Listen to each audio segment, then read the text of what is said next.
just about merely tolerating your opponent or your former enemy. Okay, so that's last week. This week we're going to be having a debate on the effectiveness or otherwise of the Sierra Leone's Truth Commission, Truth and Reconciliation Commission, and the Special Court as well.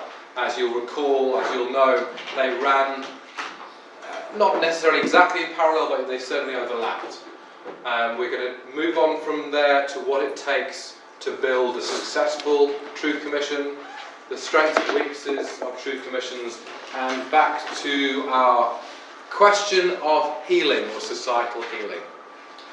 Okay, so that's an outline of where we were, an outline of what we're doing this week. That's the wrong group. That is my slide from last year. I know why. Let's just ignore that for a moment. Okay.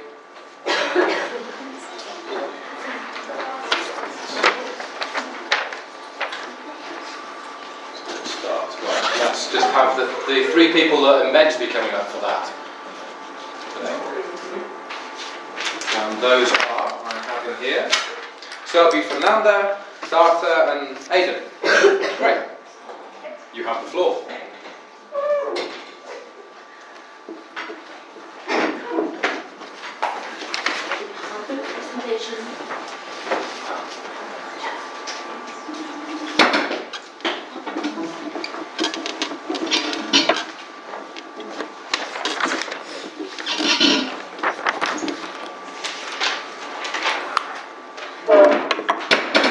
Talking about the first one, I'm going to give you some facts about the Sierra Leone Civil War, what happened and what's the reason of this conflict. Also, I'm going to talk about how the Truth Commission was established and what were the main objectives of it. Secondly, Dartha is going to talk about how far does the Sierra Leone Truth Commission have achieved its goals, and also if it was an appropriate response to this kind of war, of the Civil War. And at the end, Aidan is going to talk about the Sierra Leone court, and also it's going to make a comparison between the Truth Commission and the Sierra Leone court and see how they work together. And so, firstly, talking about the Sierra Leone Civil War, it has to be said that it was a civil war from 1991 to 2002. The reason of this war was the bad governance, the corruption, and also like the money in Sierra Leone was used to other kind of stuff instead of proposing like education and help to the people. One of the main issues in the Sierra Leone was the sale of diamonds. So the people from the government were selling diamonds outside of the legal area, and they were using the money for their own health or their own benefit instead of using it to help the other people or the people from Sierra Leone. So one of the main combatants group is the Revolutionary United Front, who were arguing that they were going to help the people to actually use the money from the diamonds to help the people from Sierra Leone and not to be doing the same that the government were doing. However, they didn't do this. They used the diamonds to get weapons, to get more people, and to increase a very, very big war between the government and the Revolutionary United Front, who is one of the main groups that was participating in this civil war. In this sense, one of the main human rights violations during the civil war was like mutilations, sexual violence, targeting of children, rape as a weapon of war. So they were raping women in order to force the government to settle. And also abduction. So I don't know if any one of you have seen this movie called Blood Diamonds, or a documentary about it. And it really shows how the Sierra Leone crisis was really, really horrible. There were breaches to the Geneva Convention. There were war crimes.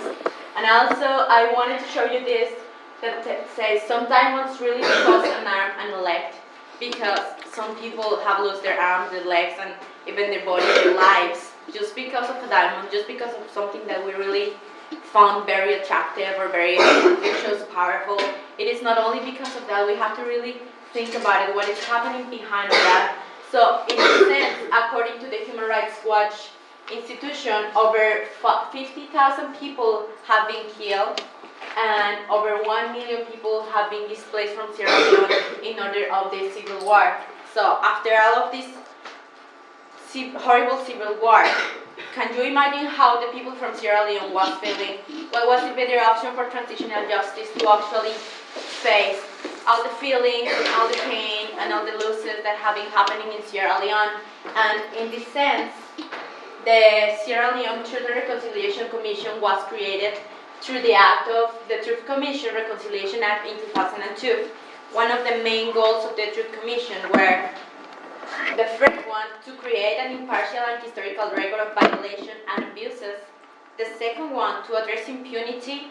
The third one, to respond to the needs of the victims, to promote healing and reconciliation, and to prevent repetition of the violence and abuses. So, the civil war in Sierra Leone created a very, very huge amount of killed people, so many horrible violations of the Geneva Convention of Basic Human Rights, and an incredible civil war between the government and between the Revolutionary United Front, who were actually buying weapons from the diamonds that they were finding in Sierra Leone. And in this sense, I forgot a point that the United Nations Security Council established a ban on diamond export from Sierra Leone in 2000, but it didn't really work. So, like, the countries that are neighbors to Sierra Leone were still buying diamonds from Sierra Leone, even it wasn't allowed. And so, it seems like the international community didn't really do a good effort to actually stop this traffic of diamonds and these violations of human rights. So the Sierra Leone Truth Commission appeared like a response to all of these horrible human rights violations, and after I establish these points, DARPA is going to analyze whether it was actually a good decision to establish a Sierra Leone Truth Commission, what it has achieved, and after that, Aidan is going to conclude that talking about the Sierra Leone court. Thank you. So this is my part of the presentation. How far did the Sierra Leone Truth Commission succeed in its goals? So this presentation in particular is going to focus on the controversial aspect of healing, as well as going into details about the recommendations of the Commission. So in regards to the healing, I would like to start by quoting Archbishop Desmond Tutu, who said, "However painful the experience, the wounds of the past must not be allowed to fester. They must be opened, they must be clean, and balm must be poured onto them so they can heal." As a result of a strong radical minority, it was decided that a Truth Commission should be established in order to transform a population that preferred to heal through forgetting into a truth-telling subject who would, after adequate sanitisation, recognise the need to talk about the violence. In regard to the process and duration of the Truth Commission, the Truth Commission's messages were spread through words and pictures. The walls of the workshops and hearings had messages such as "Truth hurts, but war hurts more," and "Truth today, peaceful Sierra Leone tomorrow." Healing through forgetting, according to these messages, is not true healing. As a result of this approach, the Commission was able to facilitate mediation between the perpetrators and the victims. Reconciliation ceremonies were held where perpetrators were baptised through cleansing. This was a way by which they could integrate back into the community. And in regards to the recommendations, in regards to the legal framework, the Act requires government to faithfully and timeously implement the recommendations of the report, meaning the government is required to take all reasonable steps within its means to implement the recommendations, and that such steps should be taken promptly and without unreasonable delay.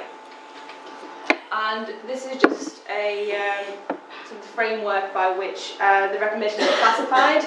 So they were imperative, which they need to be worked towards, and should seriously consider. Just a little breakdown of them.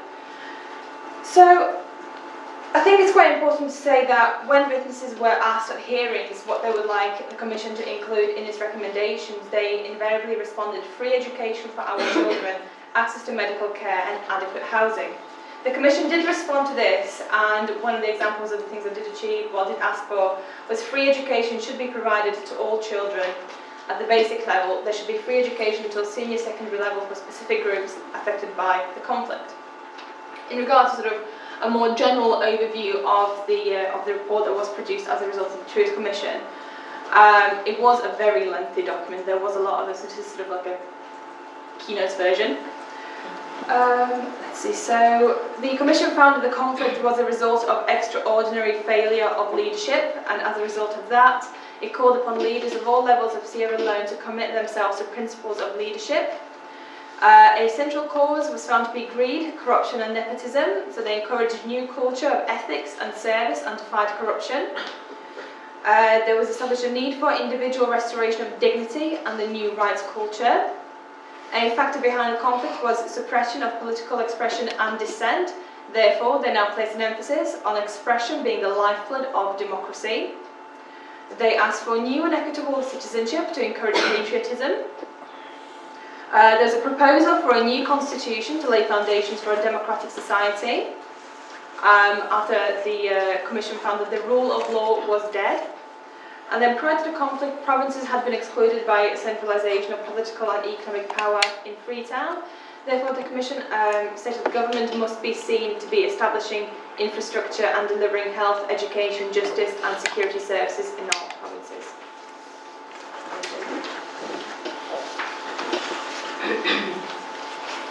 Okay then, with regard to the parallel operations of courts and truth commissions, there's often a varying degree of disdain. In his ruling on the appeal in the Norman case, which was a case that came before the court in Sierra Leone, Special Court, Judge Robertson seemed to question the wisdom of states permitting the operation of two different transitional justice mechanisms simultaneously, and similar sentiments were echoed both inside and outside the Truth Commission itself by officials and policymakers. I'd like to make a few short points on the Truth Commission and the Special Court and how they interrelated, and how Sierra Leone can in fact be an example of how Truth Commissions and other transitional justice mechanisms such as courts can function in parallel. First of all, before I start, I'd like to just state the UN position on Truth Commissions. In 2004, the Secretary General stated in a report to the Security Council that called Truth Commissions are official, temporary, non-judicial fact-finding bodies that investigate a pattern of abuses of human rights or humanitarian law committed over a number of years. These bodies take a victim-centred approach and conclude that their work on a final report of findings of fact and recommendations. More than 30 such Truth Commissions have already been established, including those of Argentina, Chile, South Africa, Peru, Ghana, Morocco, El Salvador, Guatemala, East Timor and Sierra Leone. Furthermore, the Secretary General went on to state that Truth Commissions have the potential to be of great benefit in helping post-conflict societies establish the facts about past human rights violations, foster accountability, preserve evidence, identify perpetrators and recommend reparations and institutional reforms. It can also provide a public platform for victims to address the nation directly with their personal stories, and can facilitate public debate about how to come to terms with the past. I think it's important to note that the UN had an important role in the establishment of the Truth Commission in Sierra Leone as well as East Timor, Guatemala and El Salvador. I think it's probably best to discuss the relationship between the Truth Commission and the Special Courts via addressing criticisms that have been put forward. So, prominent criticism centred on the topic of amnesty. The creation of the Truth Commission was the product of the offer of amnesty to certain combatants in the conflict in exchange for peace. However, with the creation of the Special Court for Sierra Leone, critics pointed out that perpetrators of violence during the conflict may in fact be unwilling to incriminate themselves by offering testimonies to the Truth Commission. However, the effect of the creation of the Special Court on the Truth Commission is impossible to measure in this respect. Despite the potential for self-incrimination, people did actually come forward and testify before the Truth Commission. In a similar way, we can point to the Truth Commission in South Africa to display how people, despite being offered amnesty and immunity, people still refuse to come forward and express testimonies on the crimes that they committed or the crimes that they witnessed.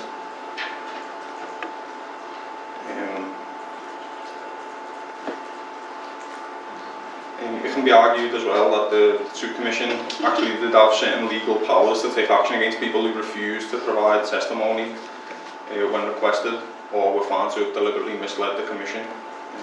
So the TRC itself did offer certain legal remedies to certain problems that it faced. Furthermore, according to Shalas, in believing that the special court had the right to subpoena information from the Truth Commission, many NGOs and individuals were somewhat mistaken, is the word he used. The word primacy appears in the statute of the special court, but such doesn't actually refer to the relationship between the court and the Truth Commission. It merely refers to the relationship between the court and other courts within Sierra Leone that could possibly prosecute criminals.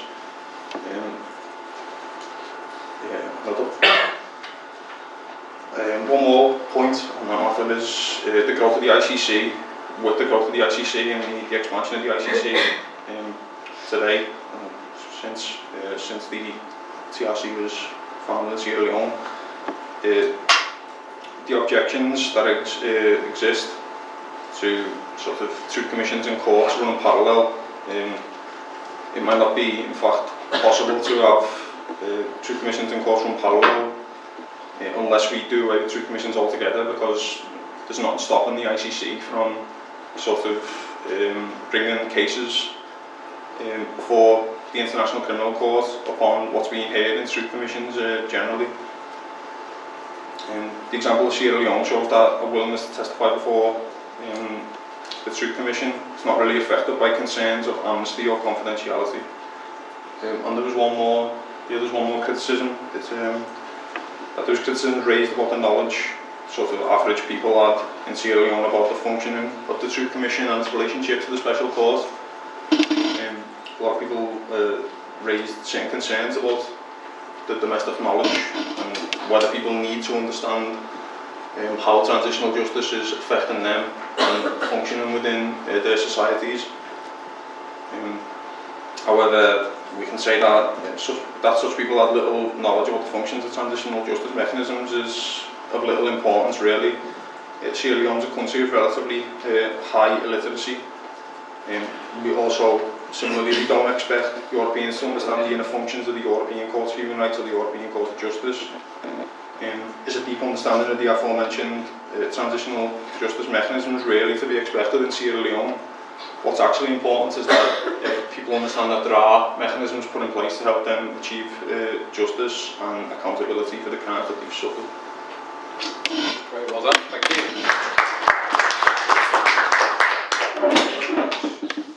So, group 2 is going to provide the response to that: Ruth, Jennifer, and Anna.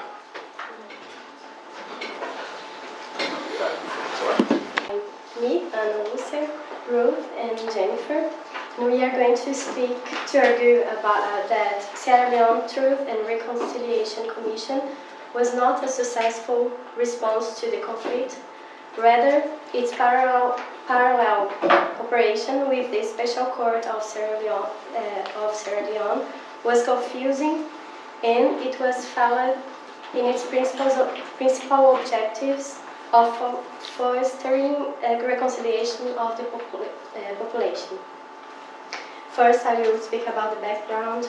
Until 1961, Sierra Leone remained a British colony. From 1967 to 1985, the country was ruled by Siaka Stevens and immersed in endemic corruption. In 1985, Stevens retires and chose Joseph Momo, chief of the army, as his successor. In 1990, the insurgency from the Revolutionary United Front invaded the country with help from Liberians. From 1990 to 2000,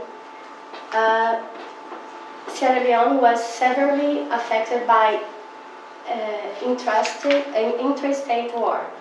In 1999, the Lone Peace Accord was signed by the Kaba, representing the government, and the Roof leader Fodai Sacco, the warring parties agreed on a truth commission that could be substitute for a retributive justice. With a transitional government with many figures from the war, the hostilities did not end until 2002. The Truth and Reconciliation Commission of Sierra Leone worked between November 2002 and October 2004, holding public hearings across the country between the 14th of April and 5th of August 2003. It has the origin in Lone Peace Accord. According to Article 26 of the Lone Peace Accord, it inserts the provision for the establishment of a Truth and Reconciliation Commission to address impunity, break the cycle of violence, provide a forum for both the victims and the perpetrators of human rights violations to tell their history, get a clear picture of the past in order to facilitate genuine healing and reconciliation, and also recommended measures to be taken for the rehabilitation of victims of human rights violations. Under the title of other political issues, Article 9 of the Peace Agreement established that in order to bring lasting peace to Sierra Leone, the government of Sierra Leone shall take appropriate legal steps to grant corporal fodai cancon absolute and free pardon. This agreement has the protest from the international community because the blanket amnesty and led also to the establishment of a special court for Sierra Leone. The Truth and Reconciliation Commission in Sierra Leone has 5 goals.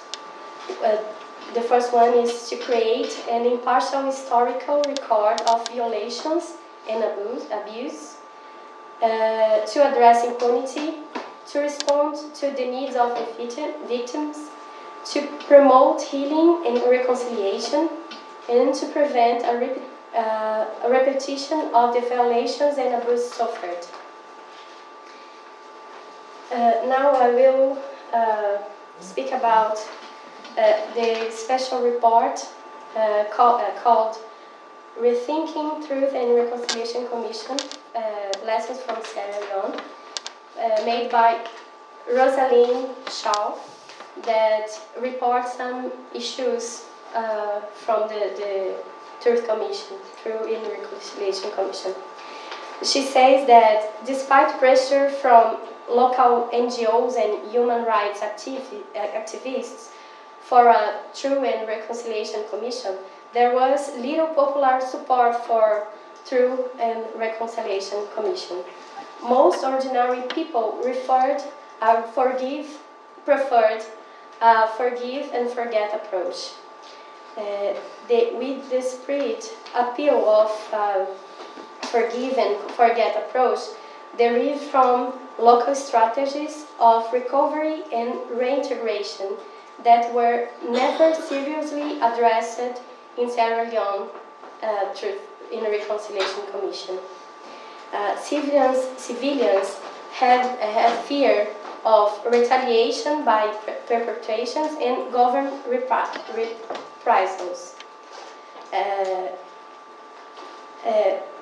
Concurrent operations of different transitional justice mechanisms, Truth and Reconciliation Commission and Special Court of Sierra Leone, it was a problem as well.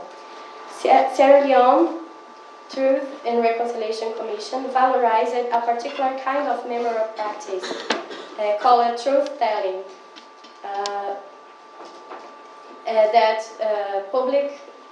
It's a public recounting of memories of violence. It's based on problematic assumptions about the universal benefits of verbally remembering of violence. Before a truth commission is initiated, the author, she says that it's important to establish whether it has a popular support, not only among local NGOs, but also among ordinary survivors. Where there is, if established practice of healing and social coexistence are ignored, it may jeopardize any form of social recovery. I'm going to go into some more detail about what the culture was that existed and why it caused the Sierra Leone Truth Commissions to sort of fail. In our article on the reading list that Anna's just mentioned, by Rosalind Shaw, she tells her experiences in Sierra Leone and what her findings were when she spoke to civilians. She found that the Truth Commission's main purpose, revealing the truth, as already mentioned, was largely incompatible with the typical approach most citizens took to reconciliation moving forward. Most people favoured instead a forgive and forget approach. As one official involved in the Sierra Leone Truth Commission put it, the Sierra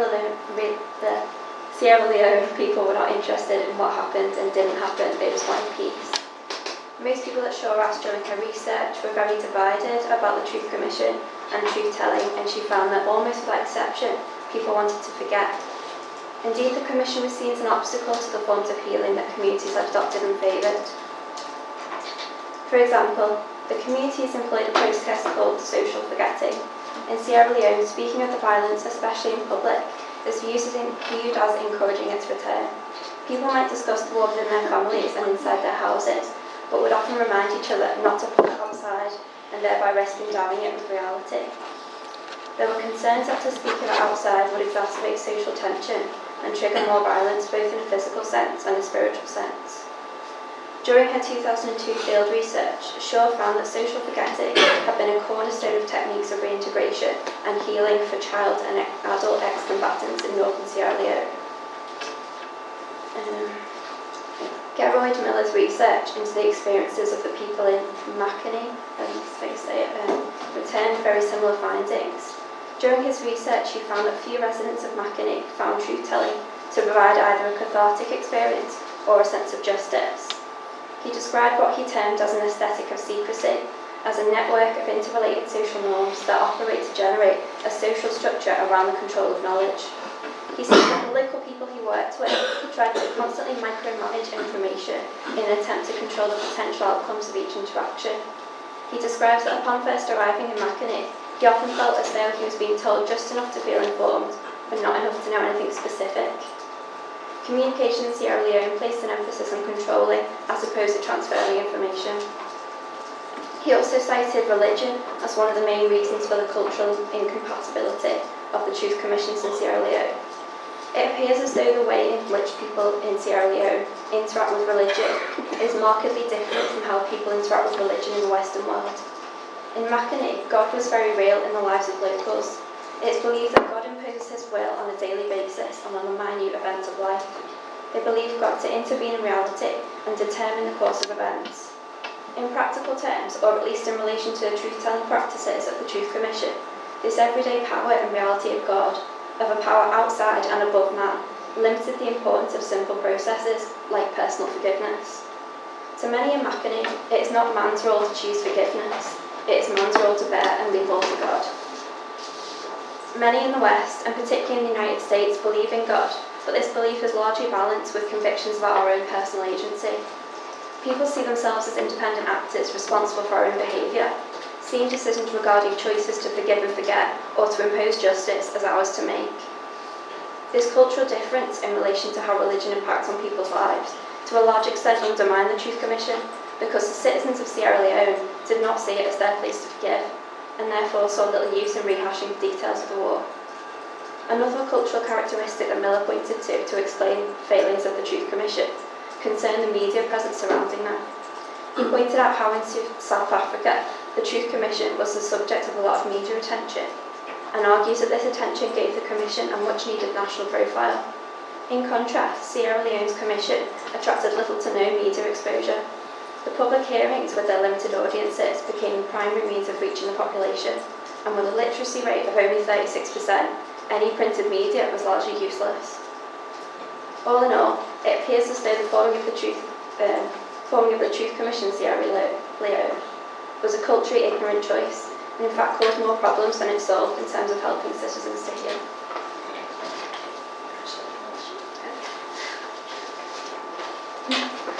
I'm just going to briefly talk about the confusion between the Truth Commission and its parallel operation with the Special Court.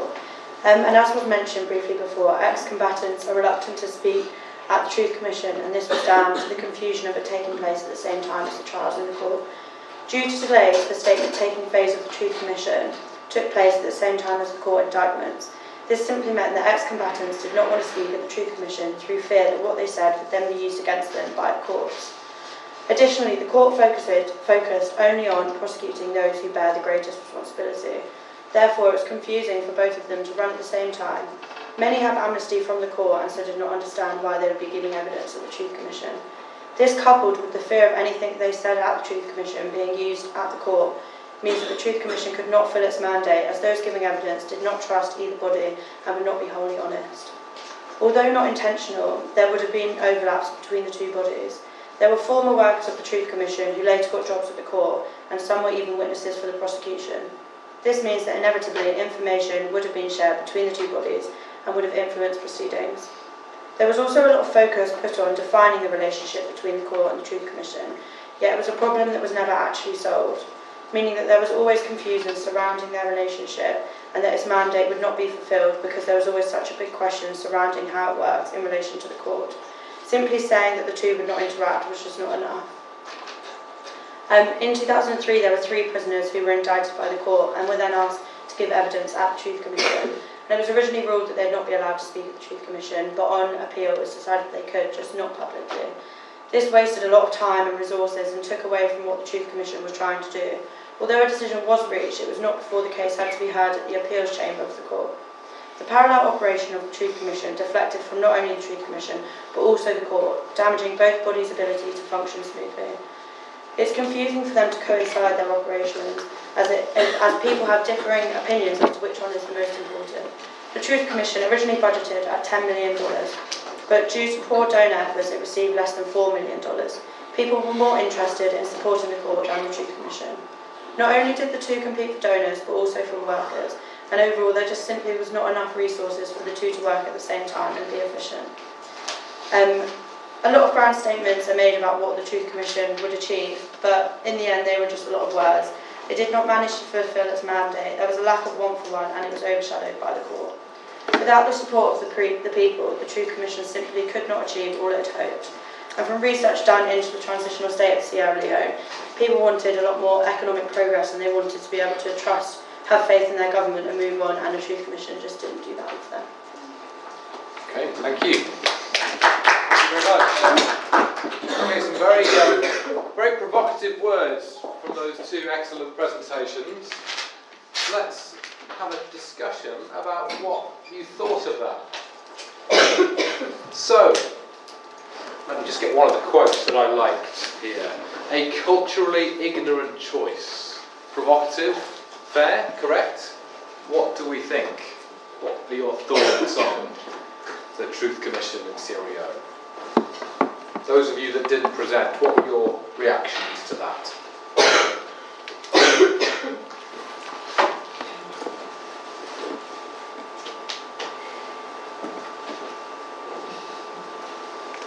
Even though I was meant to be arguing for the Truth Commission, I found it to be so incredibly challenging to argue that this was the best thing for Sierra. I can't pronounce it, I'm really sorry. But because there is such a culturally ingrained belief that they move on by not talking about it, it was just, and it didn't represent the reading that it was a strong vocal minority that asked for it. It wasn't the majority decision, it was completely ignorant of the practice, and I don't think it was the best. So, Daz, would you go as far as to say it was damaging for Sierra Leone to have the Truth Commission? I wouldn't say damaging, but I feel like we're kind of pushing the Western notion of sort of redemption through telling the truth, and I think that's not necessarily the right way forward. Okay. I don't know what the better solution was, but I don't think this was it. Does anybody want to dispute that or add to it? Right. Well, I think with any sort of outside intervention into a people's culture, I think it goes without saying that there should be some consultations into the culture from where that intervention is going into, and only then can there be successful interventions.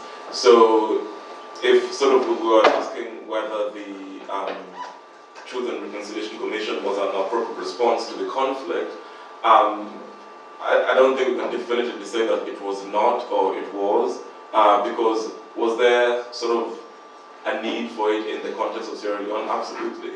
You know, was there some reconciliation that it might have fostered? Perhaps. Like you said, last week, reconciliation is a process, not a goal. So that would still be happening right now in Sierra Leone.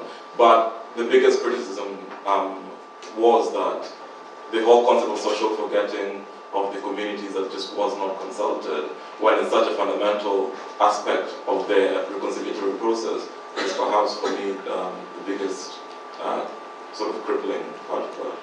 Okay. That's interesting. Yeah, Fernanda? I understand all of these points, but also considering all the human rights violations that happened, I don't think it would be like, I don't know if it's like a very Western view, but I don't think it's okay just to let people forgive and forget, because what happened to all the people that actually like were damaged or that were killed during this civil war? It's just because you don't want to talk about it that you're gonna just let it go. And this is one of the reasons that the Truth Commission was established, is not to make it happen again. It's not like in a deterrence way, but in a way that to make conscious of what is happening. Because Sierra Leone has a history of so many violations of human rights, and just because they always forget what's happening, and they actually have some measures to incorporate the people, the combatants, and also the people who were suffering this human rights violation and be together. I think they have that, and that's okay, that's good. But also, you can also create a way to actually understand what's happening and do not take it as normal or as something that happens and then you have to get over it. So there needs to be something, you're Yeah. saying. There absolutely has to be something. I think Just so. forgetting about it all, That's an not, amnesty, purging your mind of it all is Yeah. not acceptable. But I think, Okay. the main problem is they open the box, the problem, but they don't address the what to do after that. They say, do that, but maybe the country cannot address the issues after that, you understand? Okay. So maybe if we are going there and doing something like Western culture are going there, and we need to, people need to go and address the after that, what should we do? So Truth Commission is opening Pandora's box Yeah, without yeah. really considering what's happening. Yeah. Do you want to come back on that? And Ruth, I'll come back to you in a minute. but from the reading they were saying like a Truth Commission is not like someone who can actually do everything for the country. The Truth Commission idea is just to bring over what happened and establish like a historical background, like a common historical background, just for the country to understand what happened. And actually the government and organizations have to work on that. So it's not like all the Truth Commission responsibility. So I wouldn't say it's a big failure. They can actually, they actually established a common background. And after that, I would say that's the legal ground for the government and for other people to work on that. I wouldn't say it's all the responsibility for the Truth Commission. But I mean, if you are going to interfere in one culture, you have to, after that, you have to help these people to solve the problem. Okay, this is the nub of the debate, isn't it? Let's come to Ruth and then Jessica. Yeah, I just think that Truth Commissions, the idea of them is really good, and I do think that finding out what happened, I mean, for me anyway, it would be very healing, but in Sierra Leone, that just was not the case at all. People just didn't want to talk about it. And when I was reading the Shaw article, it talks about people running and hiding when they knew the Truth Commission, people coming in to ask for evidence, and instilling that much fear in a community that's just gone through a civil war surely can't actually be healing. Surely that is just going to leave them feeling so much more nervous that something else is going to change. They just wanted to see change in the government and the way the country was run. They didn't need to spend years talking about everything again. Jessica, good point. I was going to agree completely with Ruth's point. Sorry. I think what was most important in the Sierra Leone Truth Commission wasn't necessarily like finding accountability and all that sort of thing. It was just changing the way the government was acting. That was the most, like, that was what caused everything. Well, there was a lot of other things, but that's what caused the majority of the issues. And so I think, you know, as Ruth said, you don't need to go in and talk to people. They didn't want to be talked to. They didn't want to find this common background or discuss things at length. You know, and I think sometimes looking at a Truth and Reconciliation Commission, it's recognising that healing doesn't necessarily always mean discussing your problems and going, well, now we've come to a shared agreement and we can all forgive and forget, or forgive and whatever. And we have to keep talking about it to make sure that nothing ever happens again. That works in some cases, and that's great. But in this case, I think it was just about going, there was corruption in the government, we're going to tackle that, we're going to solve it, and then once that's happened, we'll leave you to do what you need to do in your country. And if that's not talking about it, maybe that's the way that is best for them. Aidan, you want to come back on that? Good point. Not necessarily on the points. I just wanted to ask him, you talk about local traditions and what people in Northern Sierra Leone were thinking at the time. I want to ask if it's just people in Sierra Leone or even Northern Sierra Leone that we should be concerned about. And do, like, say, Liberians now know the role of their government in the atrocities, or say Guineans, they now have the right to attempt to understand these problems greater in case it should happen within Guinea or wider West Africa more generally. Or even in the wider world? In the wider world, maybe, yeah. What do people think of that? Because international criminal tribunals purport to speak and act on behalf of the international community as a whole. Should truth commissions that are pertinent to a particular society purport to speak or act or reconcile communities for the benefit of the wider community, wider international community? What do people think? I think, yeah. I think that definitely the truth needs to be known, and it needs to, people need to have an understanding of how it happened and why it happened, and just not so sure that a full-blown truth commission is the only way to do that. I feel like there's other ways to find out the truth, and then when there's a court going on as well, you're going to find out a lot of truth as well. And maybe, yeah, particularly when the main country that was affected really doesn't want one, then you need to put their needs first, and then everything else will as well. Okay. How do you think we might be able to judge whether the Truth Commission in Sierra Leone was a success or not? Objectively, subjectively, however you want to. Perhaps on what's happened since. Okay, so what has happened since in Sierra Leone? Has there been any war since then? Brian? Yeah, well, you can, somebody can say that how we're going to gauge the Truth Commission is, the non-occurrence of another civil war, which hasn't really been seen yet. But that being said, Sierra Leone is labeled officially as one of the poorest countries in the world, and that there are economic dimensions to reconciliation. And there was an article that even said that when economic inequalities in Sierra Leone are not addressed, there is just not going to be any reconciliation that happens. So now the success of the Truth and Reconciliation Commission, if it has made any efforts at all to address the economic dimensions of that reconciliation, then it cannot be claimed to be successful at all. Because one of the biggest reasons why there is sort of bad blood in Sierra Leone is just because deeply rooted economic divisions and inequality that are attached to the diamonds. So if the Reconciliation Commission was not conscious of that, then I don't think we can sit here and say that it has made any great advancement in fostering reconciliation. Okay. That's a powerful point you make there, Brian. Let me come back to you on that. Was there a specific requirement in the Truth and Reconciliation Commission Act that the TRC should contribute to economic regeneration? Yeah, well, I mean, I don't think it also needs to be said in black and white. For example, the ambit of sort of reducing or eliminating corruption, that also feeds into the economic inequality debate. Because in the absence of corruption, then we can start having a conversation about economic equality. Okay. So, I mean, I haven't read the whole act to see those specific provisions for economic, addressing economic inequalities. But even if, in the absence of it, there are other sort of factors that tie into it, such as corruption and other mandates of the Commission. Okay, what do people think? That it was a real misstep or a failure of the Truth Commission not to have any impact or not to take any real cognizance of the fact that economic inequality was underneath everything? It's kind of outside of the scope of the Truth Commission. I mean, it's all about sort of global capitalism and things like that have a much sort of effect on economic inequality and social problems in the global south, and especially certain parts of West Africa. I think that's part of the response to Brian's well-made point. So, broadening that out a little bit, you might look at the particular objectives of the Truth Commission, and as the group said, there were 5 objectives. So, creation of an impartial historical record, addressing impunity, responding to needs of the victims, promoting healing and reconciliation, and preventing repetition.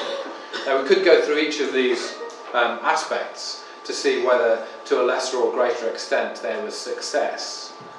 But perhaps one of the things we need to bear in mind is that the Truth Commission was not the whole government of Sierra Leone, it was an element of civil society. It's a non-judicial mechanism. Its powers were recommendatory at the end of their report. So you might argue that in fact the government of Sierra Leone bears the greatest responsibility for the failure to bring economic justice. Anyone prepared to agree or disagree with that? Aidan? I mean, I feel like you could change the government in Sierra Leone as many times as you like. It's not going to help sort of progress towards any form of economic inequality. There's wider global implications for that, and wider social and political sort of factors in the background. Okay. Let's just move it on a little bit further and talk about the first of the words of the TRC, truth. So you'll have read in the readings about the right to truth, the central importance of truth in transitional justice literature and scholarship. And let's just think a little bit about how the truth as obtained by the Truth Commission might differ from the truth as obtained by, say, the Special Court for Sierra Leone. So have I got any reflections or thoughts on that?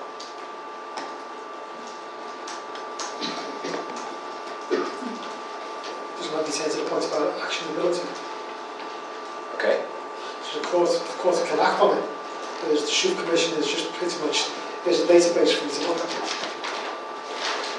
Okay, so the fact that the Special Court's hearings resulted in judgments that resulted in imprisonment was important, and there was nothing like that for the Special Court. What would you say, Jessica? I'd say you get truth from both things, but the way in which, the final result of the truth is very different. So in a Truth and Reconciliation Commission, when people, the entire purpose of having truth is to aid forgiveness and aid acceptance and that sort of thing. So, to simplify it, it's sort of like I tell you what I've done, I say I'm sorry and you forgive me, and that aids to moving forward.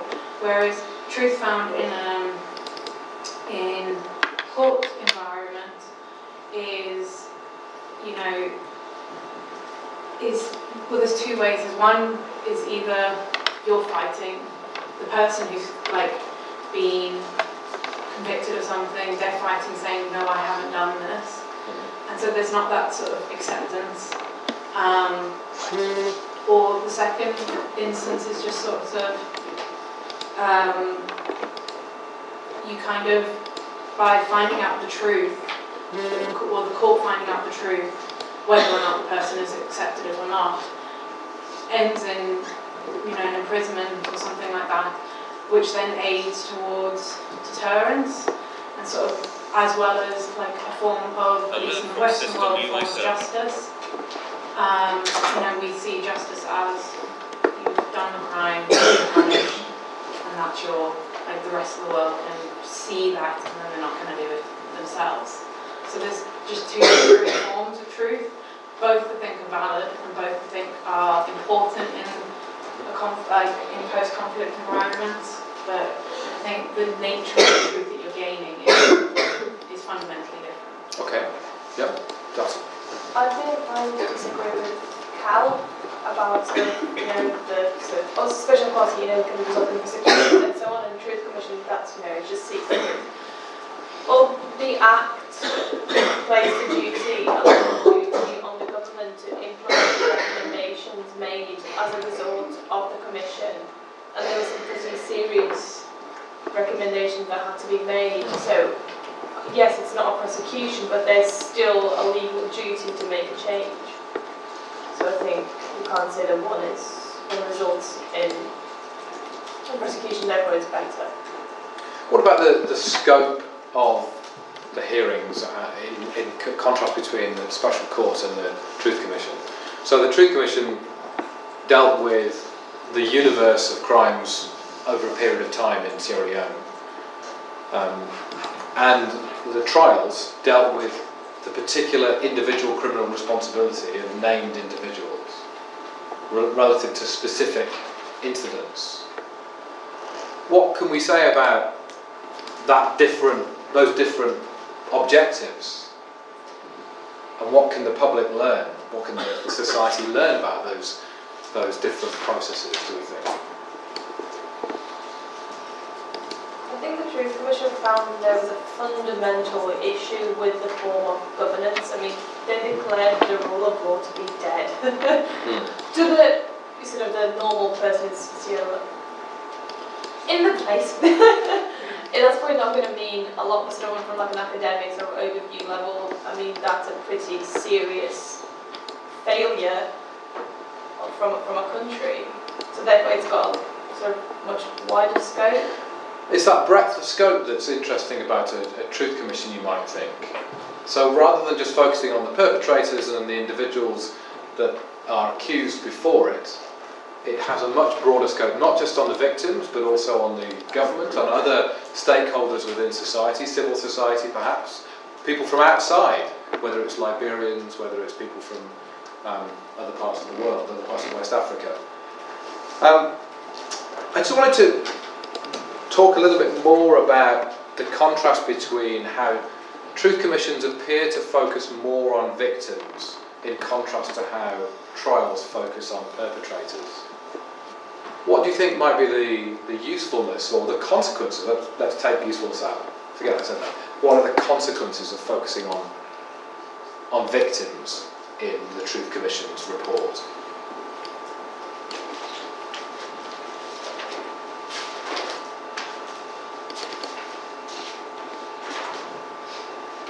Things participatory. Okay. In a court, everyone is restricted to their particular function. Yeah. But when it's be court, you'll be asked certain questions. There's no free forum to open debate. Whereas in the Truth Commission, it's a little bit more free to bring up your own questions.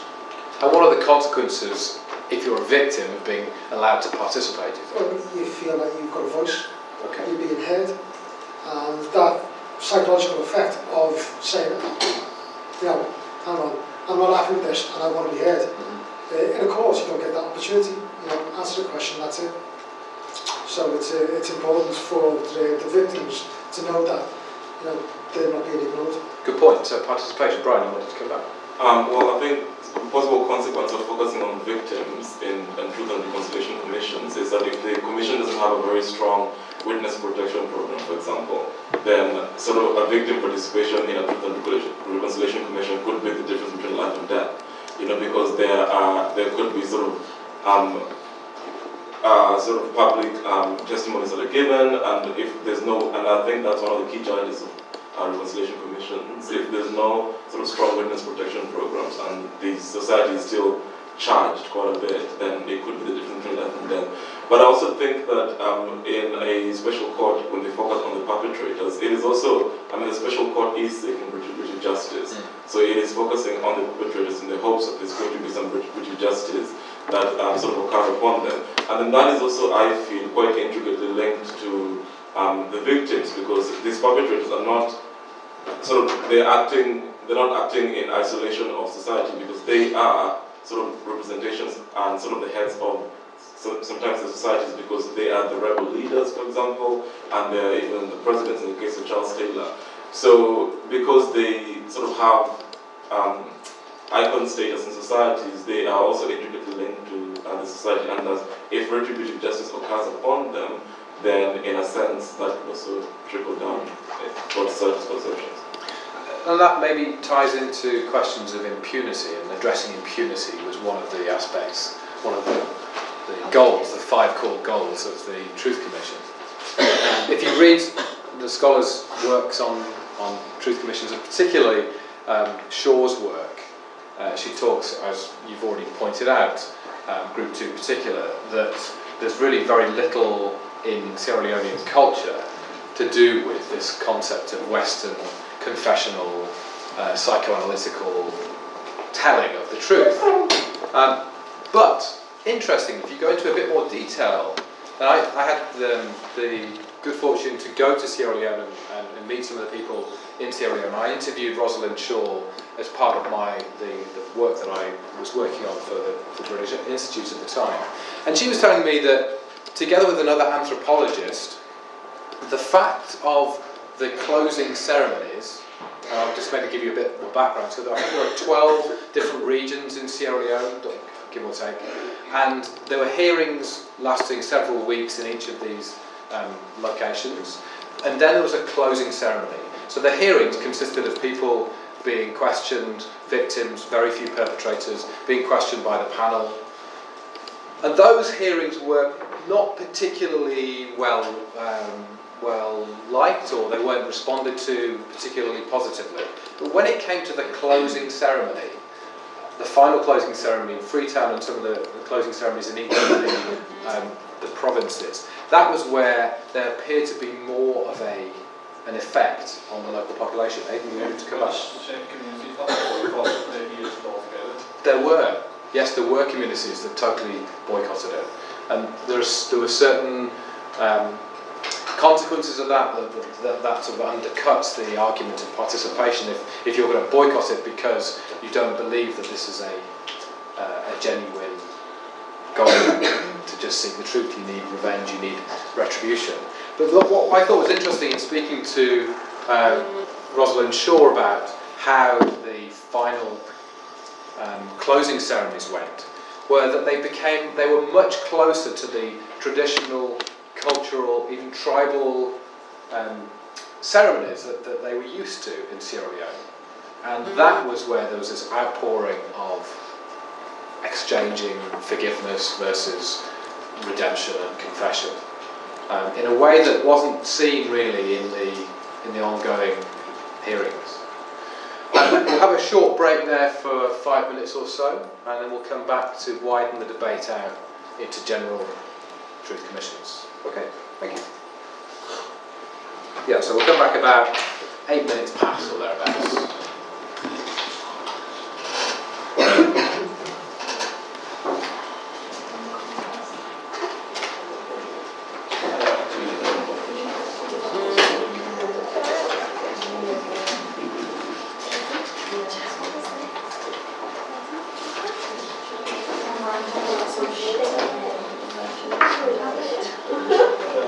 Anybody need to sign the sheet, or have you all signed it? No.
You'll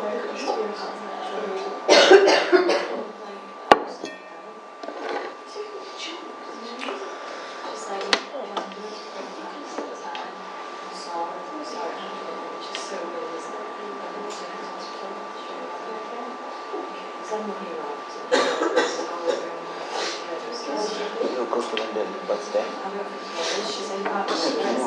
Tomorrow.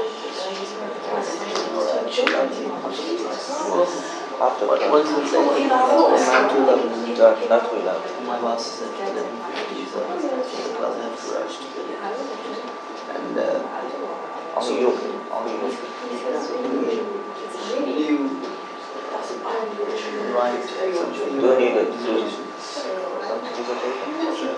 Yeah. No. So what is What? the presentation? No, you were asking something now.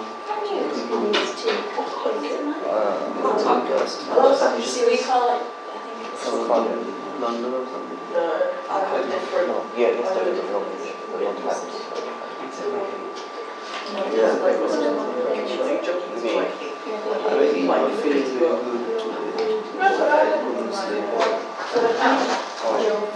you cannot ask. You cannot ask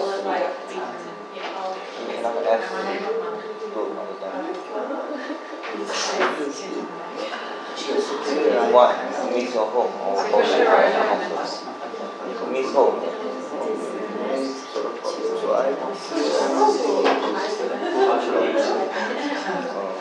You and your phone. That's not it is open.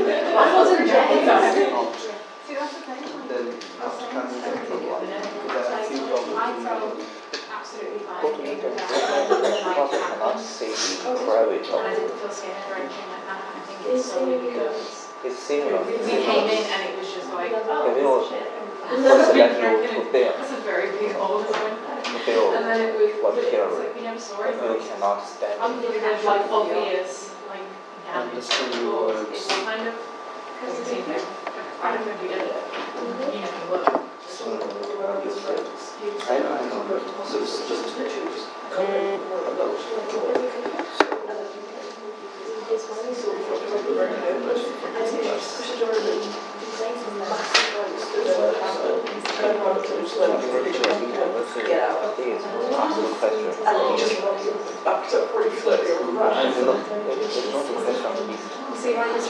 Let me get one question and thanks for information from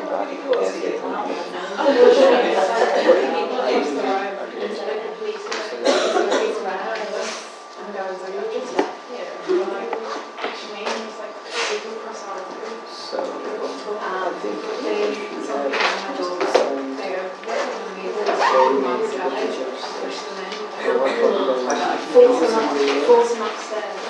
what's it about the situation? Yeah, simply you first have a look at the report and check your knowledge. And check your knowledge. You should discuss with me. I think I agree with that. You will set the goal and will set to you. Do you want to take? Okay, let's resume. So, we're going to look at some of the nuts and bolts of Truth Commission in a bit more detail.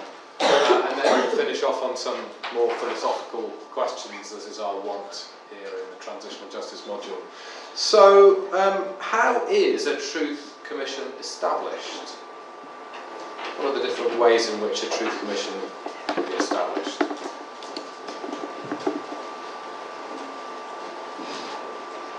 Anyone know? Okay. Possibly. Through what mechanism would it be in the UN? I'm sure. Security Council resolution, General Assembly resolution, or something like that? Okay. All right.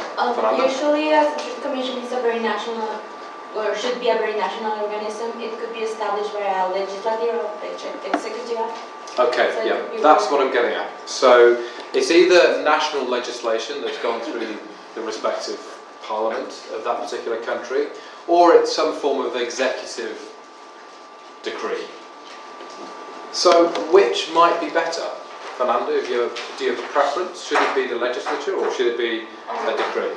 I think it would all depend on the national constitution and the legal framework, whether if an executive decree actually could give powers to the Truth Commission, or if it would need to go to the legislative process in order to have like subpoena power, seizure, and that kind of stuff. So if you really want a very powerful Truth Commission, I would say the legislative process would be the best option. But you have to consider the time that it's going to take to go over that process. Okay. So if you want something very quickly, but also like quite limited, then you should go for the executive decree. Excellent. So it's generally considered that an executive decree is faster, but perhaps not as robust, and may not necessarily be as acceptable to the broad population as, for example, a Truth Commission established by the legislature. But you're establishing something by law. Laws, by definition, generally take a long time to debate, to draw up, and finally to be passed. So if you're wanting something to be in place more rapidly, you might consider an executive decree. But of course, that really depends on the particular context. And as we've seen throughout the transitional justice course, context is absolutely everything when it comes to considering what is the appropriate framework and format. Okay. How should a Truth Commission be staffed? Let me just flag up a few of these issues here. And how should it be? How should its format be selected? I'm just going to flag all these up here. Okay, one last one. And we know there's a broad range of Truth Commissions. No Truth Commission is the same as any other Truth Commission. And we've also discussed the fact that context is all important. So, what's the relevance of some of these factors? Which are more important than others? Anyone got any comments on the factors on the screen?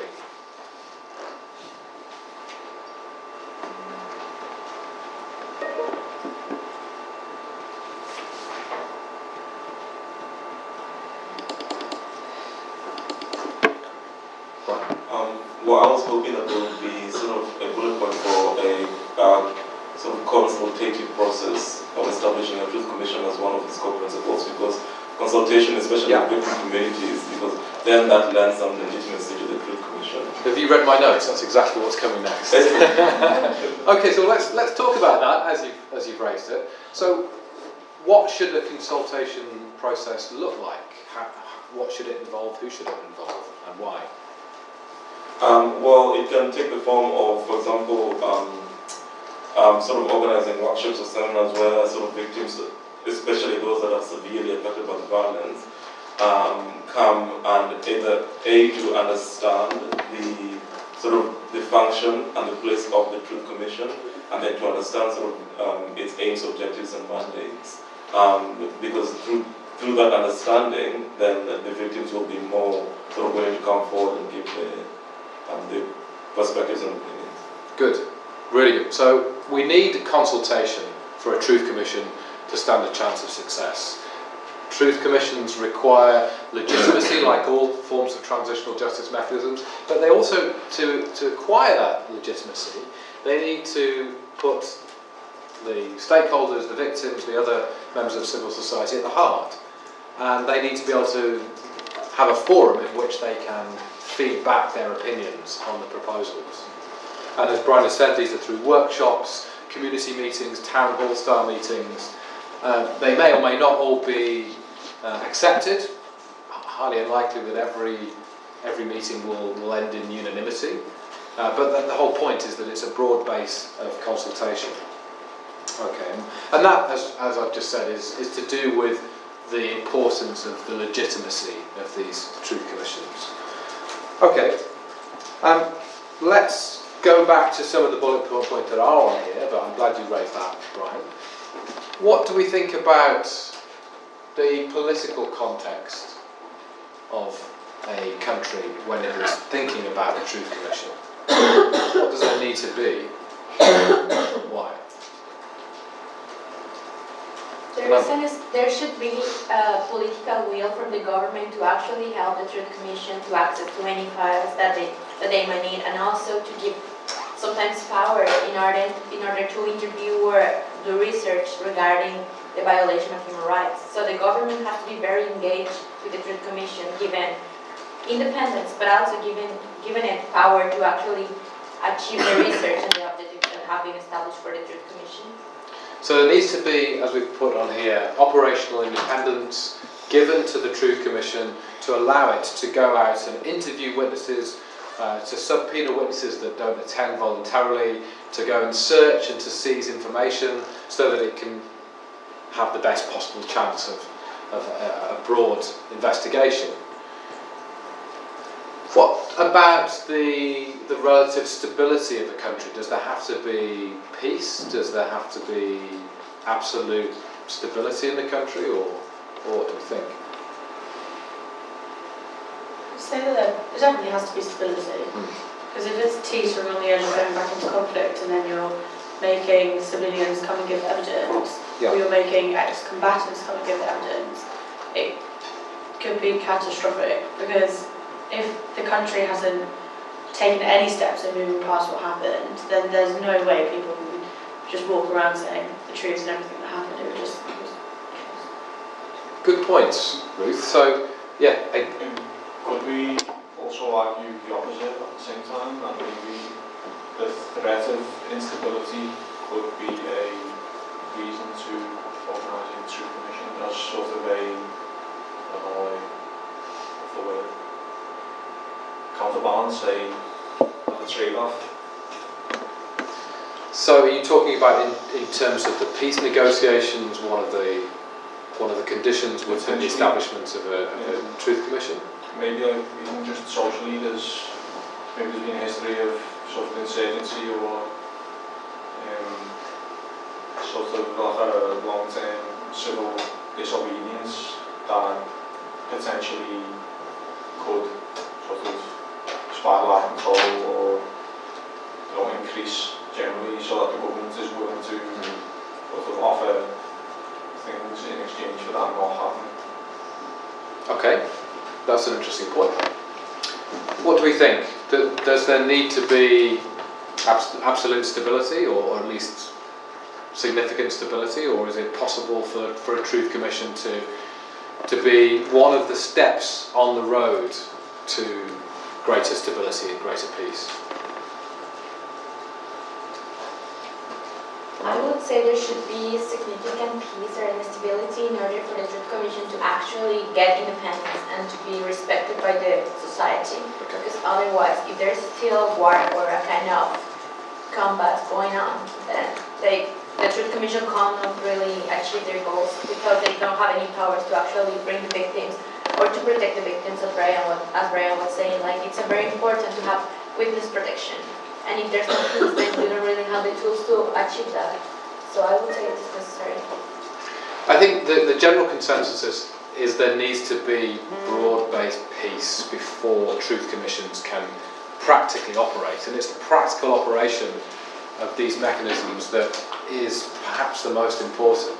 Yes, you can talk about the symbolism of people telling truth-telling in public and about the reconciliatory prospects of it, but unless it can pragmatically go about its business, unless the investigators for the Truth Commission can go into all the regions of the country to take the statements, interview the witnesses, to hold the public hearings, then it's hampered, it's hamstrung from the very start. And we know from looking at Truth Commissions around the world and the comparisons that Patricia Hayner has done, unless there is legitimacy and broad-based support for a Truth Commission, it doesn't stand much of a chance in achieving its objectives. What about the issue of international support? Is that essential? Is that advisable? And we heard earlier on discussions about whether imposing Western views on societies is appropriate or not. Carl? I think it would be essential for somewhere like Sierra Leone, which is incredibly poor, and it's after international investment. If the international community, international business community can see that Sierra Leone is a place that it can be developed, and it's important that the Truth Commission can be respected, or can be seen to be respected on the world stage, as in the new political powers and saying, look, we are cleaning up the act. It is a nice place. Bring your factories here, they will be safe. So the link, international images and so on. so the overt link between development and business is key to a lot of rule of law development organisations and initiatives around the world. So Fernanda first, and then Ruth. Yeah, I would say that international support would be needed in order to guarantee the existence of the Truth Commission, because as the second group said, it could be very, very expensive to actually have one, from $5 to $10 million American dollars. So how does Sierra Leone could achieve that, for example? So the international community has to come together and actually help the country to do so. And also for political legitimacy, in order for a Truth Commission to be accepted widely, then the international community should support it. And lastly, technical support should be needed in order to provide human rights experts and techniques for investigation and research and that kind of. Good. Yeah. Ruth? I was just going to say, you definitely do to some extent need it, but also just think that you could run the risk of then it being a Truth Commission that's made to please the international community, rather than a Truth Commission that's made to actually help the victim state. Like Sierra Leone didn't really need one, but there was so much pressure from NGOs and everyone else in the international community that one was made, and I think you need to make sure there's a balance in that actually the international support then doesn't become the reason that that Truth Commission is happening. Okay, good. Right. But also, I think recognizing and being aware of the dangers of international support. While funding is obviously necessary, perhaps a red flag could be where the international support comes in the form of experts of previous Truth Commissions, and that runs the danger of them coming in with sort of one size fits all, one shoe fits all. And because earlier on we were talking about cultural compatibility, and because cultures in different parts of the world are so dynamic and different, if an expert comes in from a previous Truth Commission that, for example, was developed in Southeast Asia, it's just not going to work in the same context in Sierra Leone, for example. So that could be the red flag that I would perhaps identify with international support. You raised a good point there, Brian, and it's something that I've written a bit about in previous work. It's about the intercultural effectiveness of people working in different cultural milieu. So you might expect that if you're, let's say you're from Germany and you are a human rights expert and you go to Liberia and you spend 2-3 years in Liberia, it's the first time you've been to West Africa, you find it very challenging, you learn a lot about West Africa and how it functions, and then your next posting is to Southeast Asia, and you find yourself in a very different environment. You feel unsupported, it's out with your ordinary expertise. What you're going to do is naturally analogize between your two experiences. You might be doing the same job, you might be acting as a human rights defender, but what you're doing in order to counteract the dissonance you're feeling of being in a different culture is borrowing, even subconsciously, from your previous experiences, which will have the dangers that Brian was talking about. So this idea of perhaps over-analogizing, of using a one-size-fits-all. I mean, a lot of people write about this, and the dangers are known, but in my experience and in the interviews that I've had with people writing about this, it's not actually bearing much fruit in practice. So there's a real danger of making this one-size-fits-all happen in practice. And let's just think about the types of people that are needed in Truth Commissions. So there will be human rights defenders, there will be statement takers, investigators, witness protection people, medics, both physical and psychological support will be required. And that none of that may be available in the country that's in question. Okay, so let's move to the next slide. The terms of reference of a Truth Commission. So, what terms of reference should be established at the very outset for Truth Commission? Do we think? Any common themes? According to the HCHR, there's 9 terms of reference for Okay. Truth and Reconciliation Commission, Yeah. which is the period of operation. So, Yeah. the temporal mandate, the types of violations that will need to be investigated, special attention to any key victim populations, Yeah.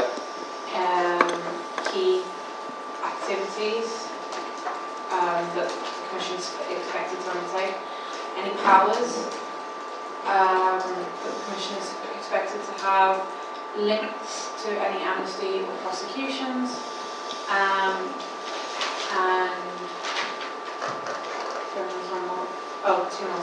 legislative or executive establishments, and implementation of any recommendations of the TRC. Okay. Is that?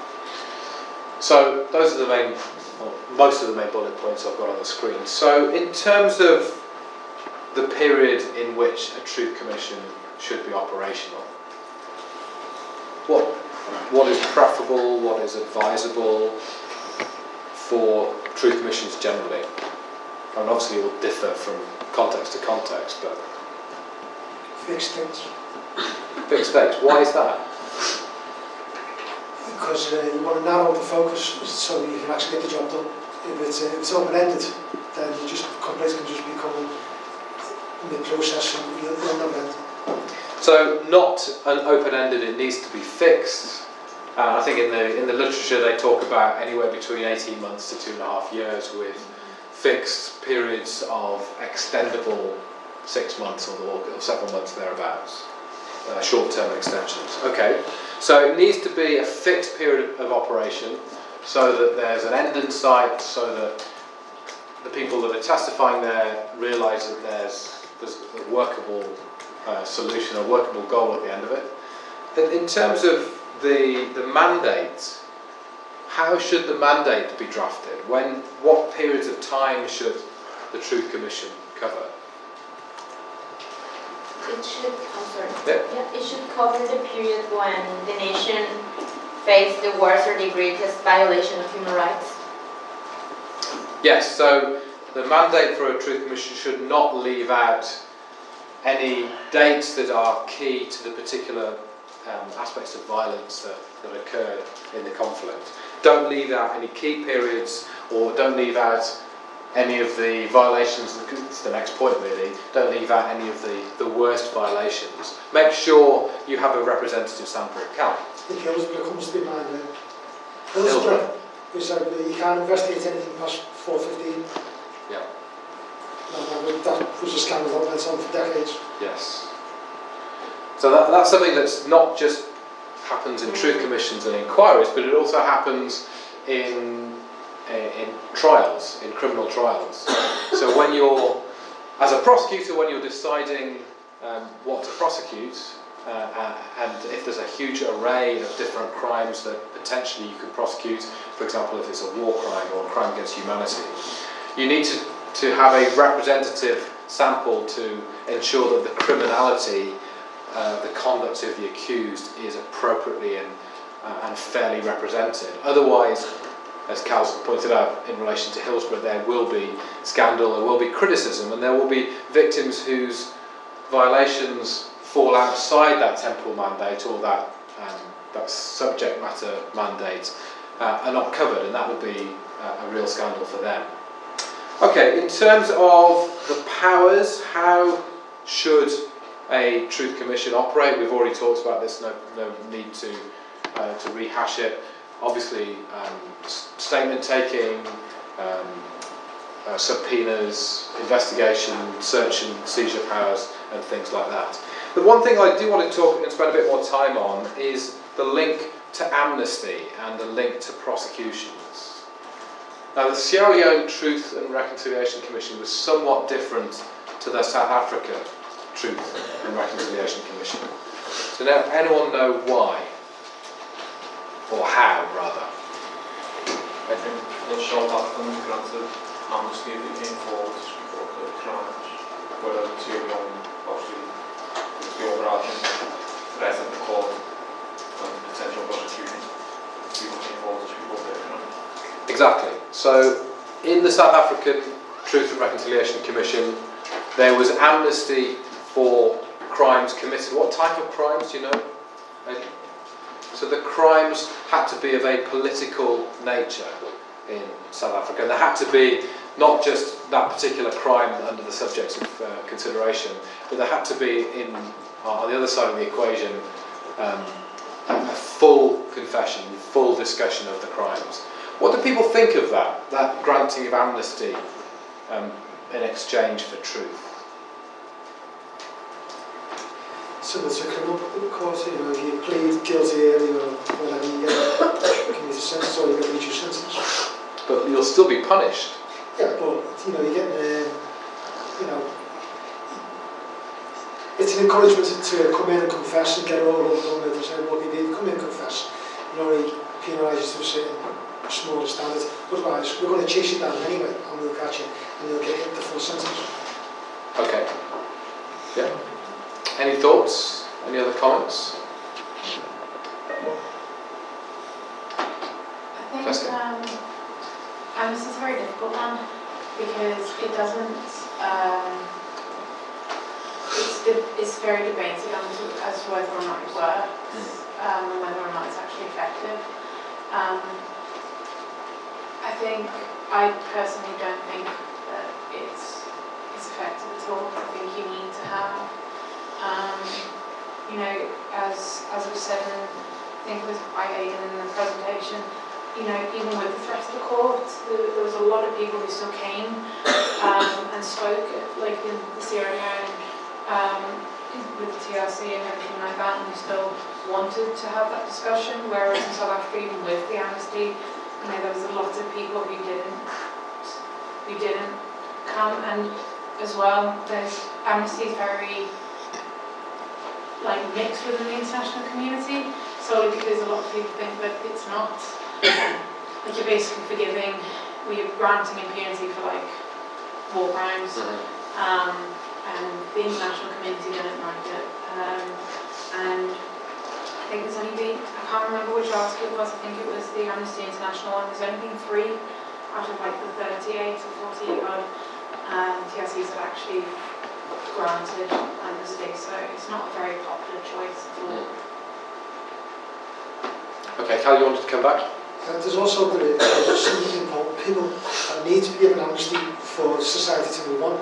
I've seen in the case of Ukraine, where in Donetsk, the eastern Ukraine, there was a significant amount of people in control of the troops and control of the breakaway republic that were lawyers, and for those to be reintegrated into society, into the higher function of the society, was important.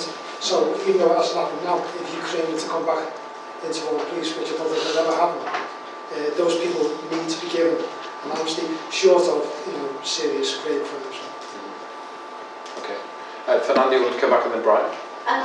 Yeah, I was thinking about the idea of amnesty considering the great violation of human rights. It shouldn't be allowed. However, the idea of accountability has also to be considered. It shouldn't be also considered accountability always just like a justice or punishment. Because, for example, from the reading, they said that exposure could be a greatest weight of accountability compared to a trial process. So in this sense, amnesty could be granted, and only if it doesn't have anything to do with human rights violation. Like in this case of political and natural crimes, I would say that's okay. But considering like the new hierarchy between international law, where human rights are presumed to be higher, then human rights should be protected, and after that, then you can give amnesty in considering another ways of accountability, but not only through trial process. Okay. Brian, you wanted to come back? Yeah, So, while talking about granting amnesty for political crimes, and then with international law saying that, for example, amnesty cannot be granted for serious crimes such as crimes against humanity, war crimes, and genocide, but in certain aspects, sort of granting amnesty for political crimes could also mean that if there was a political crime that was committed, such as a duty for a government to act or not to act, then that could sort of have led to certain more serious crimes happening. So if a government or an individual had committed a political crime, then I don't think we can clearly separate and say there's a distinction between that crime and, for example, other grave crimes which amnesty cannot be granted. So when you're granting somebody amnesty for political crime, it could also be, in essence, granting amnesty for that political crime that could have sort of had a domino effect that could have led to more grave crimes. That for me would be the only danger of granting. Yeah. Is there a middle way, do you think, between granting amnesty for crimes and something that we've just been talking about? I think it depends on the level of the disturbance and the level of the conflict. Okay. If it's a massive, huge conflict, like say for example 6 million Rwandans were murdered, it's now really focused down to like something the size of Nuremberg, just like 40 odd people responsible. It's What do most truth commissions do in relation to prosecutions or the idea of prosecutions? They recommend to prosecute. Yes. So there is a recommendatory power that truth commissions have to recommend that the formal justice system, whether that's domestic or international or internationalised, prosecute those responsible for particularly egregious human rights violations. They would be unlikely to recommend the prosecution of thousands of the low-level perpetrators for the same reason as the international tribunals or internationalised tribunals could not do that for logistic purposes, as Carl, you've mentioned. Okay, let's move on. This is not what I was putting on here. There shouldn't be a group exercise. We're just going to have a discussion given the time on this. So let's think about the strengths versus the weaknesses of truth commissions. Truth commissions' strengths, first of all. Who wants to suggest some specific strengths that they might have?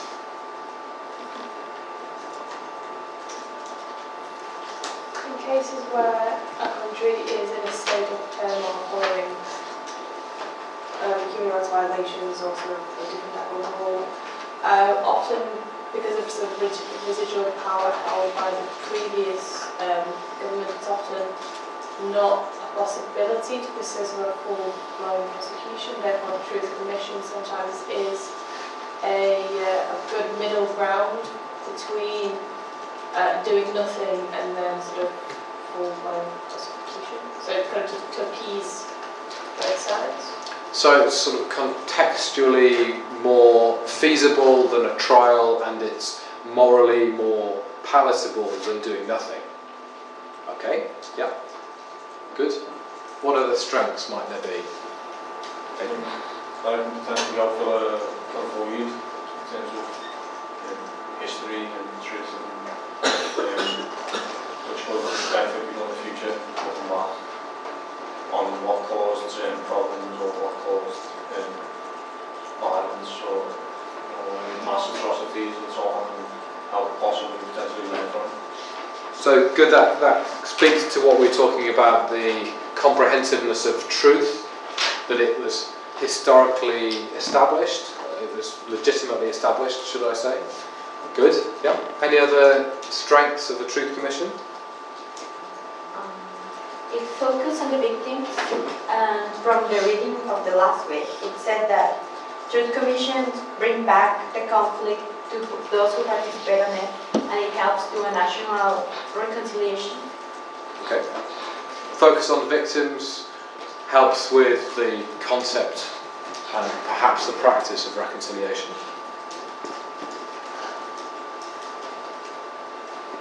Anything else? Any other strengths a Truth Commission might have? Just No, not no. records. I was just going to say, I mean, it's in the name, truth. So the power of truth really to a post-conflict society and healing is essential. So if there is truth that comes out of that process, then it's crucial for that healing process in a post-conflict society. Okay, good. We'll come on to healing in the final slide after this, but let's park that idea for now. But healing, essential for that. Cal, you wanted to say? I was just research-minded, I was thinking of building a historical record. Yeah. That was something that was quite important. Okay, yeah, that goes back to what Aidan was saying about the importance of setting down for future generations. Okay, what about education and values? Might there be any relevance or strengths of a Truth Commission for education? Or not, or irrelevant for that? Jessica? I'd argue that education, in theory, is a strength of the TRC because it, creating a shared historical background and all that helps towards education, it helps towards creating a shared narrative. But I think in practice, it's actually one of the biggest weaknesses of the Truth and Reconciliation Commission. I don't know in great detail other TRCs, but I know in South Africa there is a shared historical narrative, so to speak, but that's not taught in schools, it's not discussed at schools. In fact, it's rather, if you ask the majority of students who have grown up post-apartheid, you don't discuss apartheid, you don't learn about it, you don't learn how why it was bad, especially in both communities, you just don't talk about it. So whilst there is this, the TRC did create a shared historical narrative or whatever, and there was a big push towards creating inclusiveness and whatever. In reality now, in schools, it's just not discussed at all. So is it not accepted, or is it not discussed? I don't know if it's not accepted. I think it is accepted for the most part. There are certain indications that, especially within poorer communities, within black communities, that it's slowly not becoming accepted. But I don't. It's not discussed at all. It's not ever spoken about, it's never taught, it's never learned, it's not kids that don't have, I suppose it's not so bad at the moment because our parents' generation did live through apartheid and lived through the end of it, so there still is that discussion, but I'd argue that it's not widely spoken about at all. It's not even encouraged to speak about, especially in an academic setting. Because, what would that be? I don't know. I think there's a lot of different reasons. But I think this can be linked to the Sierra Leone case of sort of forgive and forget. It's happened, it's been dealt with, and now we just sort of move on from it and we pretend it didn't happen. And I don't know. I mean, that's just from my perspective, at least, going through an education system where it's not taught at all. And, it's not spoken about even in universities and stuff like that. And I just find it very interesting that it is kind of now education and forgive and forget. Thanks for sharing that, Jessica. Brian? Well, I'm sorry, I find it a little bit troubling what Jessica is saying, that there is sort of sweeping under the carpet sort of the history of South Africa and apartheid. Well, it has been said that at this very moment South Africa is perhaps at its most polarized of times, and that has been seen with the eruption of violence in universities, for example. What began in Cape Town with the Whole Roads Must Fall, was a protest against sort of institutions and constructs that have occurred as a result of apartheid. And then now with the subsequent Fees Must Fall in South Africa, it is also as a response to inequalities that are deeply rooted in the society in South Africa as a result of apartheid, and hence so certain demographics not being able to afford university. So I would say that even now more than ever, because South African society is so polarized, it has been even said more than at any point in its history, excluding apartheid, that the conversation is happening, and it's happening in terms of violent protests as well. So I find it a little bit troubling what this guy is saying, but perhaps it's coming from different perspectives. Jessica, you want to come back first, Brian? I would actually agree with you to a large extent, Brian. I think that there is a conversation that is currently happening, but I don't think that it is necessarily what the TRC had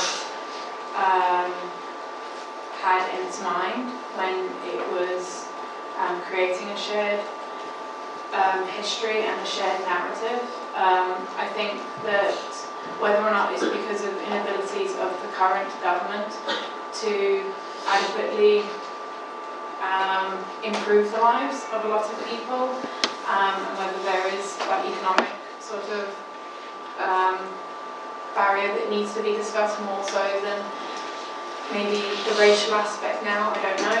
But I don't think, at least in schools, education, like learning specifically about apartheid, learning specifically about why apartheid was bad, is ever really discussed. And as a result, I do think that you're right. I think there is a massive polarisation of communities at the moment, specifically in the rise in tuition fees and all that sort of thing. And that was just sort of the spark that set everything on fire, but it's been growing ever since. But I wonder, and maybe you can shed some more light on this, Ryan, I wonder if it's because of a lack of not necessarily education, but because of there has been a sort of a lack of movement since the TRC, at least especially in the economic sense, and especially in the breaking down of racial barriers that have been in place, as Brian said, since apartheid. I wonder if that's, not discussing it and educating yourself on it is the main reason for that, or whether or not it is just solely economic and that sort of thing. This is a really fascinating debate, and I'd like to spend the whole time on it. I mean, thanks to both of you for sharing that. It's a powerful example of how South Africa's Truth Commission, which was held up as the beacon of reasonableness and of the way communities can reconcile a generation on, or less than a generation on, will still result in, or could still the country could still find itself in a situation, as you've mentioned, more polarised than ever. And just finishing this point on this particular slide about the weaknesses of truth commissions, you both mentioned the economic situation in South Africa. One of the weaknesses of truth commissions could be that they insufficiently pay attention to the underlying structural and economic inequalities in a society. And is that an issue that can be resolved by better drafting of the terms of reference of a Truth Commission, or could it be resolved by giving the Truth Commission more robust powers of recommendation? To be decided. Any other weaknesses that we can think of Truth Commissions? Aidan? I think there's often a collective outside, the role of outside forces in the atrocity. So say the Truth Commission for El Salvador concluded that 95% of the atrocities and the violence committed during the Civil War, about 75,000 people were killed. 95% of the violence was attributed to the government, government paramilitary groups, but no sort of mention was ever made of the role of the United States in fostering an environment in which that can take place, or in some cases actively encouraging atrocities and violence against certain groups within El Salvador. surely that's got to be a massive weakness. Certainly, good point. Any other final comments on TRC weaknesses? Jessica, did you have your hand up? No? Okay. Okay, last slide on the last couple of minutes. We're talking about the idea of healing. Now, we already have mentioned this a few times today and last week, this concept of medicalizing or therapeutising this concept of healing and transferring it into how a society can heal. Is there any evidence of suggesting that individual healing, psychological healing, can result in group psychological healing? What have we read from our readings?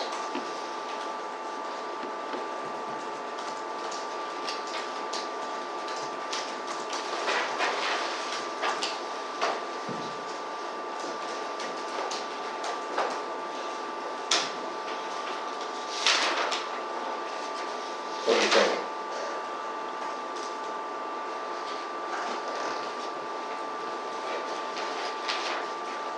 Is there any evidence of it? It's one of the readings from this week. Sorry? It's about readings from this week. Yeah.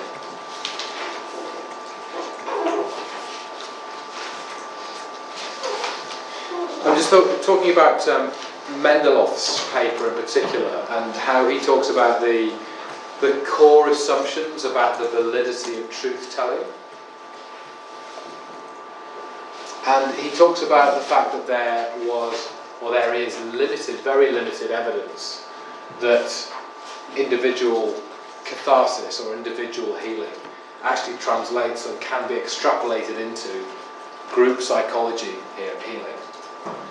The converse of that, the converse argument is that the broader a Truth Commission's investigations and the more numerous the hearings and the broader the final report, the more it's likely to resonate with multiples of individuals around the country.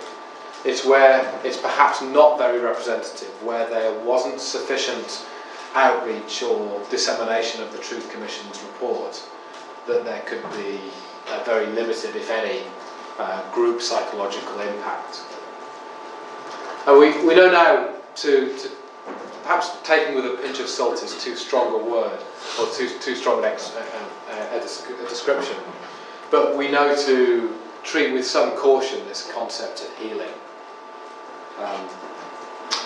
Okay, that's pretty much it for today, but I'll just end on a couple of points. We haven't finished all of these, but you can go back to the readings and have a look at them, or come to talk to me about any of these, or even write about them in your final assignment.